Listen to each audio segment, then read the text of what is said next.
அவன் 10th படிக்கிறப்போ வந்து நல்லா படிப்பான் அவன். ஸ்கூல்லயே சொல்லுவாங்க, ஃப்ரெண்ட்ஸ் எல்லாரும் சொல்லுவாங்க, அவன் நல்லா படிச்சா 450 மார்க் வாங்கலான்ட்டு.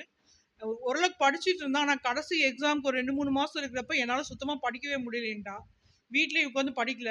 எக்ஸாம் அப்பவும் பார்த்தா, அந்த கிளாஸ் டெஸ்ட், இந்த மிட் டேர்ம் டெஸ்ட், ரிவிஷன் டெஸ்ட்லாம் வைக்கிறப்ப பார்த்தா எல்லாத்துலயும் மார்க் கம்மியா தான் வாங்கினான். ஆனா அந்த அளவுக்கு ரொம்ப நல்லா படிக்கிற பையன்.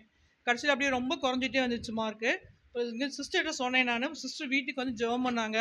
அதுக்கப்புறம் வந்து அவன் வந்து பரீட்சை டைம்லயும் வந்து உட்காந்து படிக்க மாட்டேன்னு சொன்னப்ப, அவங்க அப்பா எப்பவுமே அவன படிக்க வைக்க முடியாது, கவனிக்க முடியாது. அதனால நைட் டியூட்டி என்னங்காட்டி டே டைம் மேக்ஸிமம் தூங்கிட்டு தான் இருப்பாரு.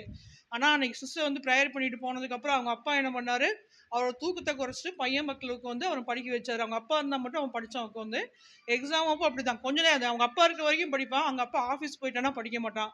அந்த கடைசி இந்த காலையில எக்ஸாம்னா கூட நைட்டு வந்து அவன் படிக்காம மட்டும் தான் இருந்தான்.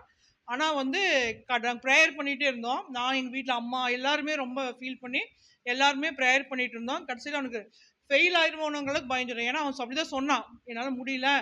நான் நல்லாவே எக்ஸாம் எழுதுறேன். அந்த மாரி தான் சொன்னான். ஆனா கடைசி ரிசல்ட் வந்ததுக்கு அப்புறம் பார்த்தா 394 மார்க் வாங்கியிருந்தான். சயின்ஸ்ல வந்து 96, இங்கிலீஷ்ல 90 வாங்கியிருந்தான். சோசியல்ல வந்து 80 மார்க் வாங்கியிருந்தான். தமிழ்ல 69, இங்கிலீஷ்ல மேத்ஸ்ல வந்து 59 மார்க் வாங்கியிருந்தான்.